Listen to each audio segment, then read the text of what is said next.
বিশ্ববিদ্যালয় শাখার সংগ্রামী সভাপতি জননেতা মজলুম জননেতা এটিএম আজহার ভাইয়ের মুক্তির দাবিতে আজ এই বিশাল জনসমুদ্রে আমাদের মাঝে উপস্থিত রয়েছেন মানবতার মুক্তির আন্দোলন বাংলাদেশ জামাত ইসলামীর সংগ্রামী আমির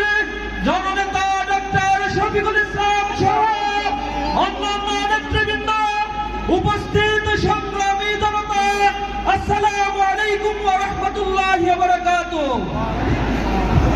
সংগ্রামী উপস্থিতি, জুলাই গণ অভ্যুত্থান পরবর্তী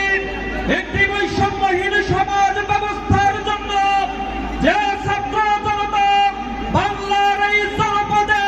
তাদের রক্ত ছড়িয়েছিল, তারা আশা করেছিল জুলাই পরবর্তী